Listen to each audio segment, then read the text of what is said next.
Perkenalkan, nama saya Muhammad Arun Sapia. Di sini saya akan mempresentasikan atas review jurnal saya, identifikasi penggunaan lahan dan analisis kesesuaian pola ruang menggunakan citra Landsat 8 Oli tahun 2020 untuk studi kasus di daerah Cikeruh, Citarik, dan Cisarea.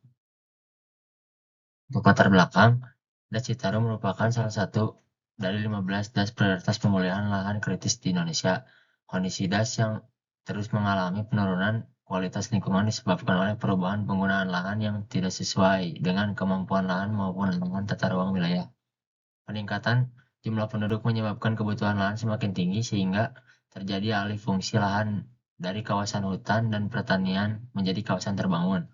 Kondisi tersebut dapat menimbulkan kerusakan lingkungan, menurunkan fungsi hidrologi das, serta meningkatkan risiko erosi dan banjir. Teknologi penginderaan jauh menggunakan citra Landsat 8 Oli dapat dimanfaatkan untuk memetakan penggunaan lahan secara cepat, luas, dan efisien.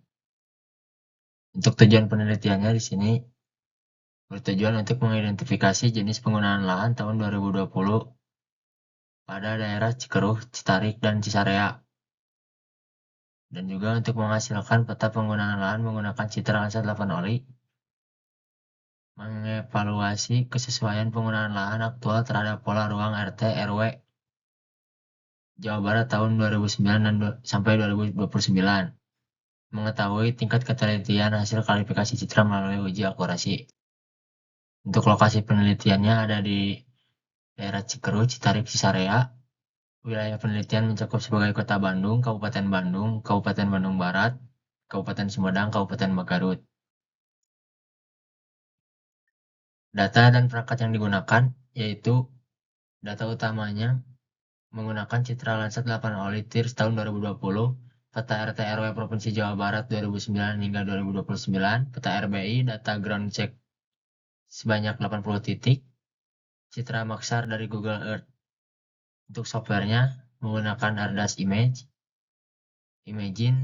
ArcGIS. Untuk karakteristik citra menggunakan resolusi spasial 30 meter, 19 band spektral, data level 1 tab. Untuk metode penelitiannya yang digunakan, yang pertama interferensi citra Landsat 8 Oli, yang kedua supervised classification, yang ketiga algoritma maksimum likelihood, yang keempat uji akurasi confusion matrix, yang kelima analisis overlay terhadap RT RW. Untuk tahapan penelitiannya, yang pertama pengumpulan data, pengolahan citra, pembuatan training sampel, yang keempat analisis separabilitas, yang kelima klarifikasi citra, ground check, uji akurasi, analisis kesesuaian pola ruang, interferensi hasil dan kesimpulan. Untuk hasil klarifikasi penggunaan lahan, total area kajian untuk subdas Cikeruh, Citarik, Cisarea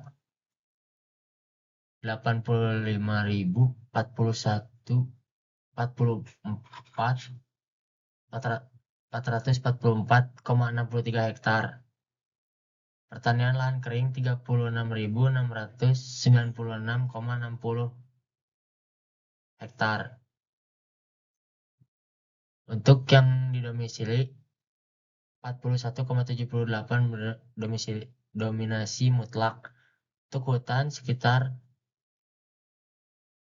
4.819,90 hektar atau sekitar 17,74%. Untuk lahan terbangun, pemukiman dan infrastruktur sekitar 12.959,50 hektar atau sekitar 15,17%. Untuk wilayah sawah 9,112,95 hektar atau sekitar 10,67 hektar. 10,67%. Untuk lahan terbuka ada di 5,862,92 hektar atau sekitar 6,86%. Untuk perkebunan ada di 4,80%. Rumput dan belukar ada di 3,30%. Tumbuhan air ada di 0,08%. Domisili altitude non observasi, lebih dari 41% wilayah telah berubah menjadi pertanian lahan kering. Secara spasial, aktivitas ini mayoritas berada di hulu das dengan topografi lereng curam. Penggunaan tanah intensif di area belereng tanpa tersering memicu tingginya laju erosi tanah. Anomali definisi kawasan lindung, luas hutan aktual yang hanya 17,34 menunjukkan kondisi subdas yang tidak sehat. Angka ini jauh di bawah ambang batas minimal fungsi hidrologis optimal kawasan das yang diamanatkan undang-undang minimal 30%. Tekanan urbanisasi atau lahan terbangun, persentase lahan terbangun yang mencapai 15,17% mencerminkan tingginya laju konversi lahan akibat pertumbuhan pendukung dan meluarnya kawasan perkotaan atau industri di sekitar Bandung Raya yang merembet ke area suburban. Untuk evaluasi akurasi, yang pertama, fenomena maksimum confidence pada rumput atau belukar, akurasi 60% secara teknis penginderaan jauh.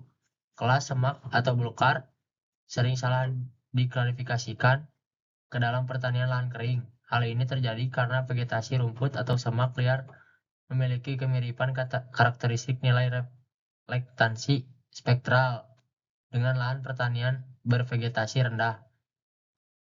Resolusi spasial Landsat 8 yang berada di angka 30 meter membuat batas kompresi kedua objek ini memicu efek mix pixel.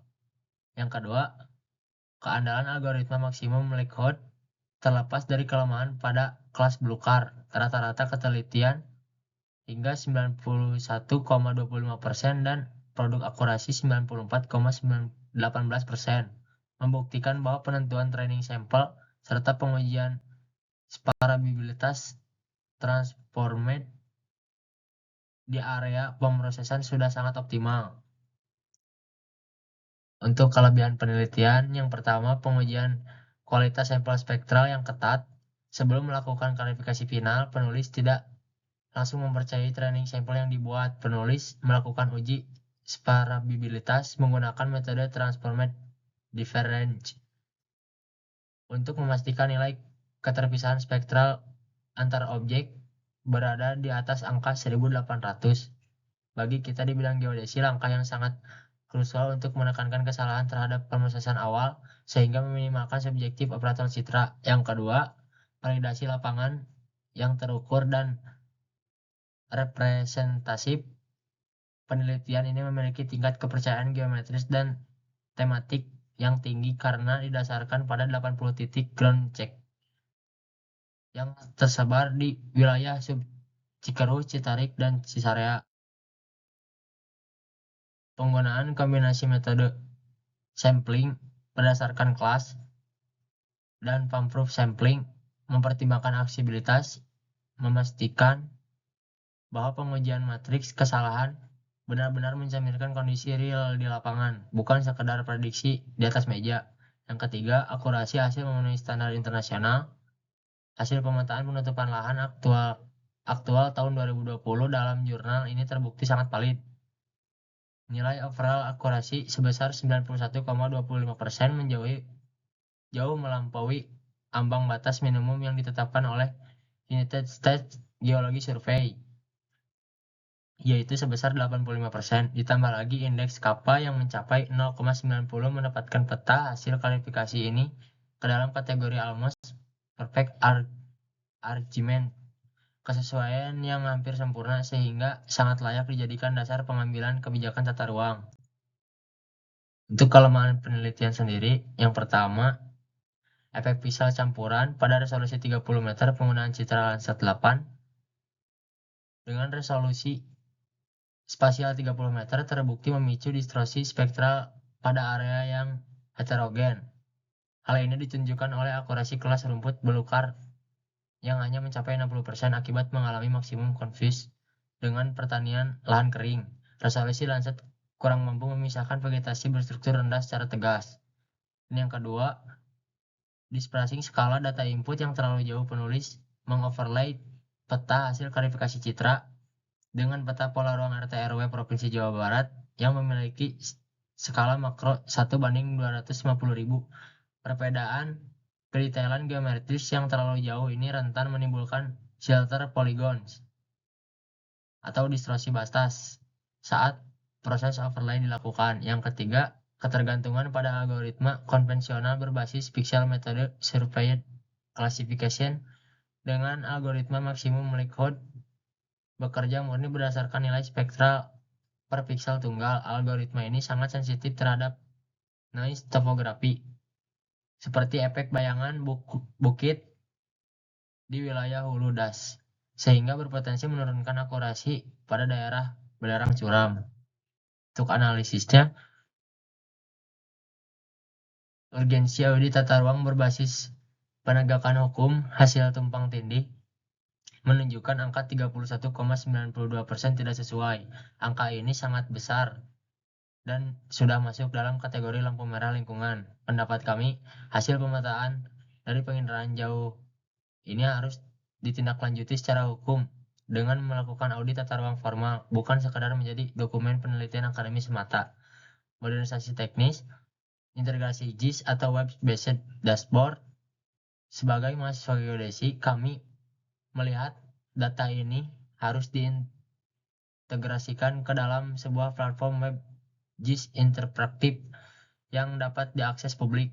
Dengan transparansi peta kesesuaian lahan, masyarakat dapat ikut mengawasi secara partisipatif jika terjadi pembangunan baru di zona resapan air dan hutan lindung.